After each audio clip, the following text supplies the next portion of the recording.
ICC की meeting इस समय तालकटोरा स्टेडियम में जारी है। हमारे साथ कांग्रेस के नेता मणिशंकर अय्यर जी यहाँ मौजूद हैं। अय्यर साहब, जिस तरीके से मीटिंग चल रही है और क्या स्ट्रैटेजीज बन रही है, कांग्रेस क्या स्ट्रैटेजीज बना रही है? स्ट्रैटेजी ये है कि हमारे देशवासियों के नज़र लाएं कि हमारी उपलब्धियां क्या रही हैं और कि आने वाले दिनों में हम और कौन से ठोस कदम उठाने वाले हैं। यहाँ जितने भी नेता थे, जितने भी अपने स्पीच के दौरान इन्होंने जो 10 साल के दौरान जो डेवलपमेंट हुई है उसकी बात की है। आगे जो स्ट्रैटेजीज और बन रही है कि आगे किस तरीके से डेवलपमेंट और इंडिया को आगे बढ़ाने की बात हो रही है, उसमें आप क्या कहना चाहिए? हमारा काम इतना कमाल का रहा है पिछले 10 साल में, उसी काम को आगे ले जाना वो ही है बुनियादी चीज़। अब हाँ, कुछ न कुछ तबादला, कुछ न कुछ जोड़ना, ये सब तो होगा ही, ये तो लाजमी है, ऐसे ही सरकार चलाते हैं।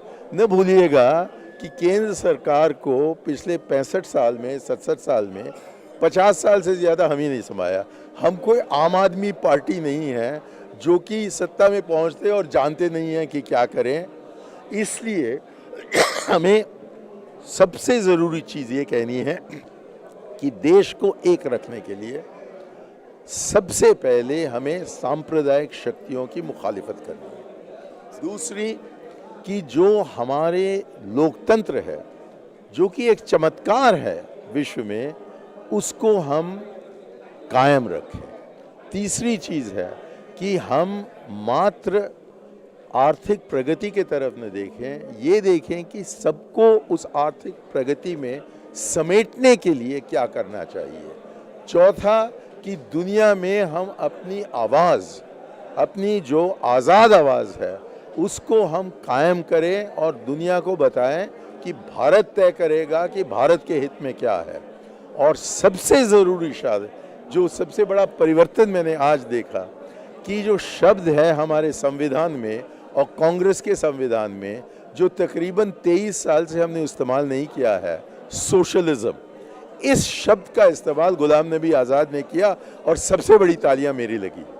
सर, पीएम कैंडिडेट को लेकर के, राहुल गांधी को लेकर के भी बातें हो रही थी कि पीएम कैंडिडेट जो है उनको अब इस मीटिंग में फाइनली बता दिया जाएगा लोगों को कि वो पीएम कैंडिडेट है। लेकिन जैसा कि सोनिया गांधी ने कहा कि परंपरा चलती आई है, लेकिन वहीं विपक्ष कह रही है कि ये जो है कांग्रेस अपनी नीतियों से बच रही है और बचाना चाहती है खुद को। आप इस पर क्या कहेंगे? 1991 के मई महीने में राजीव जी की हत्या हुई, लेकिन आधा चुनाव और था। हमने बताया कि कौन हमारा प्रधानमंत्री बनेगा। नतीजे निकलने के पश्चात मुकाबला हुआ शरद पवार और पीवी नरसिम्हा राव के बीच में। उसके बाद ही जाकर तय हुआ कि कौन प्रधानमंत्री बनेगा। जो मौजूदा प्रधानमंत्री है, यदि वो मौजूदा हो और अगला चुनाव आ रहा है, तो लाजमी है कि हम कहते हैं कि ये हमारे उम्मीदवार हैं। सन 2004 में किसका नाम चल रहा था प्रधानमंत्री के लिए और कौन बने प्रधानमंत्री, सोच लीजिए। तो हम क्यों बीजेपी का नकल निकालें? उन्होंने चुनाव जीतने के पहले ही कह दिया कि फलाना बन जाएगा प्रधानमंत्री, और उस फलाने के नाम देखते ही प्रधानमंत्री बीजेपी का बनने वाला नहीं है। तो ऐसे मजाक किस्म के पॉलिटिक्स हम नहीं करते हैं यहाँ। हम जानते हैं कि आज का मकाम है लोकसभा चुनाव में के लिए रणनीति तैयार करना और नेतृत्व तय करना। वो हो रहा है यहाँ।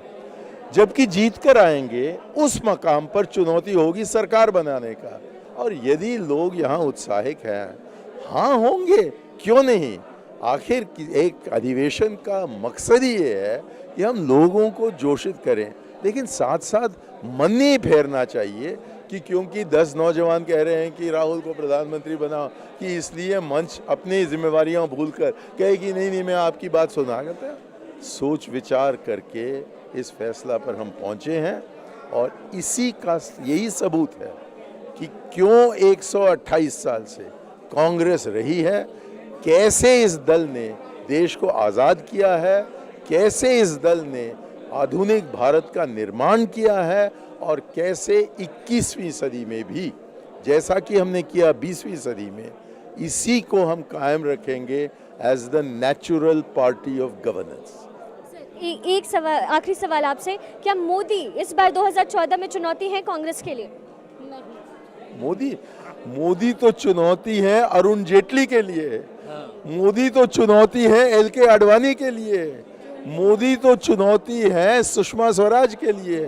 तीनों तो सुबह उठते उठते लक्ष्मी का चित्र लगाकर या गणेश जी का मूर्ति लगाकर प्रार्थना करते हैं कि खुदा इस मोदी को निकालो ताकि मैं प्रधानमंत्री बनूं, और आप ये सवाल मुझसे कर रही हैं।